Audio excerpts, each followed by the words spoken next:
নমস্কার, নিউজ ভ্যানগার্ডের পর্দায় প্রত্যেককে স্বাগত জানাচ্ছি। এই মুহূর্তে আপনাদের সাথে আমি রয়েছে অঙ্কিতা। চোখ রাখছি এই মুহূর্তের গুরুত্বপূর্ণ সংবাদের দিকে। প্রথমেই চোখ রাখতে হয় আবহাওয়ার দিকে, কারণ সকাল থেকে মেঘলা আকাশ এবং বিক্ষিপ্ত বৃষ্টি শুরু হয়ে গেছে রাজ্য জুড়ে।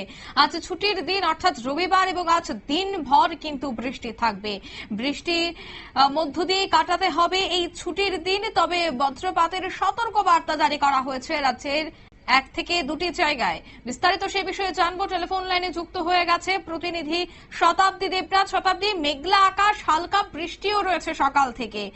আজকে দিনভর বৃষ্টি থাকবে এবং আগামী 24 ঘন্টা কেমন থাকছে কি জানতে পারছো? দেখো, বাংলা ক্যালেন্ডার অনুযায়ী শ্রাবণ মাস ঢুকে পড়েছে এবং ইংরেজি মাসে যদি বলতে হয় তাহলে হচ্ছে তোমার জুলাই মাস।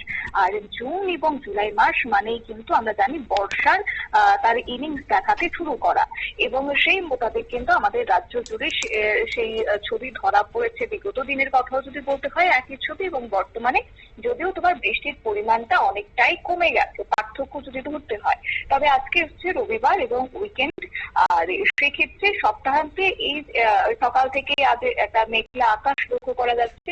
রাজ্যের বেশ কিছু জেলার ক্ষেত্রে তোমার কিন্তু বৃষ্টিপাতের জন্য একটা হালকা পূর্বাভাস দিয়ে দিয়েছে আবহাওয়া দপ্তর। এবং বিশেষ করে বলতেই পারি যে বর্ষা প্রবেশের পর থেকে কিন্তু ছিটেফোঁটা থেকে শুরু করে মুষলধারে বৃষ্টি চলছে রাজ্য জুড়ে। আর সেই ধারাও জোরদার হতে চলেছে চলতি সপ্তাহ, এবং আগামীকালই রয়েছে নতুন সপ্তাহ, এবং সেখানেও কিন্তু একই ছবি। আপাতত কয়েকটা দিন কোন রকমের হেরফের থাকছে না বলেই খবর।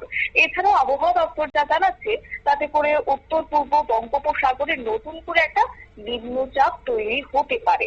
আজকে হচ্ছে 20 জুলাই, আর মাত্র মাঝে 3টে দিন, তারপরে 24শে জুলাই কিন্তু নতুন করে আবারও বৃষ্টির প্রকোপটা সেটা বাড়তে পারে। কারণ আবহাওয়া দপ্তর জানিয়ে দিয়েছে যে উত্তর পূর্ব বঙ্গোপসাগরে নিম্নচাপের আবারও প্রকৃতি, আর তার জেরে একাধিক রাজ্যের ক্ষেত্রে তোমার ভারী থেকে অতি ভারী বৃষ্টির সম্ভাবনা রয়েছে। এছাড়াও তোমার আরো একটি বিষয়, তা হচ্ছে মৌসুমের অক্ষরেখা। আর যে সময়টা তোমার এই মানে মৌসুমী অক্ষরেখা, তার যে সক্রিয়তা মৌসুমী বায়ুর, তার জেরে কিন্তু বিশেষ করে তোমার জলীয় বাষ্পের পরিমাণটা বেড়ে যায়। আর এছাড়া তোমার বৃষ্টিপাতের পরিমাণটাও কিন্তু বেড়ে যায় যথারীতি। আর সেই মোতাবেক তোমার আমাদের রাজ্যের ক্ষেত্রেও তার ব্যতিক্রম নয়, কারণ মৌসুমী অক্ষরেখা এবং মৌসুমী বায়ু সক্রিয় রয়েছে। আর মৌসুমী অক্ষরেখা বর্তমানে তোমার সেটা কাঁথির উপর দিয়ে বিস্তৃত রয়েছে, উত্তর পূর্ব বঙ্গোপসাগরে সেটা পৌঁছচ্ছে। পাশাপাশি বিহার থেকে ঝাড়খণ্ড হয়ে সেটা উড়িষ্যা পর্যন্ত বিস্তৃত একটি অক্ষরেখা বঙ্গোপসাগর থেকে রীতিমতো তার জলীয় বাষ্প টেনে আনছে। আর তার কারণে কিন্তু আগামী কয়েকদিন বৃষ্টিপাতের পরিমাণ সঙ্গে তার ব্যাপকতা দুই কিন্তু বাড়তে পারে বলে আবহাওয়া দপ্তরের অনুমান। যদিও সেই প্রভাবটা আমাদের রাজ্যের ক্ষেত্রে কতটা পড়বে, আমরা এর আগেও দেখেছি নিম্নচাপ যতবারই তার প্রকৃতি নাড়িয়েছে ততবারই যেন আমাদের রাজ্যের ক্ষেত্রে একটা ভারী প্রকোপ এনেছে, ভারী আঘাত এনেছে, বিশেষ করে কৃষককুলের উপর। তার প্রভাব কি আমাদের রাজ্যে ফের একবার পড়বে, সেই আশঙ্কা কিন্তু এখনই দেখতে শুরু করেছে কৃষককুল। যদিও তাদের উদ্দেশ্যে বলে রাখা, এবং রাজ্যবাসী যারা দেখছেন আমাদের আবহাওয়ার আপডেট, তাদের উদ্দেশ্যে বলে রাখা, আপাতত কিন্তু আমাদের রাজ্যের ক্ষেত্রে সেই ভারী বৃষ্টিপাতের কোনো প্রকোপ নেই। তাই অযথা আতঙ্কিত হওয়ারও কোনো বিষয় নেই, কারণ সবটাই বর্তমানে যেটা বলা হচ্ছে যে এর প্রভাব বেশিরভাগটাই পড়বে তোমার উত্তরবঙ্গের দিকে, মানে আমাদের পার্শ্ববর্তী পশ্চিমবঙ্গের সেখানে বিভিন্ন জেলার ক্ষেত্রে এই বৃষ্টির প্রকোপটা পড়বে। এছাড়া যদি আমাদের রাজ্যের ক্ষেত্রে বলতে হয় তাহলে টানা বৃষ্টি অস্বস্তিকর পরিস্থিতি সৃষ্টি করবে এবং গলদঘর্ম পরিস্থিতি সৃষ্টি করবে।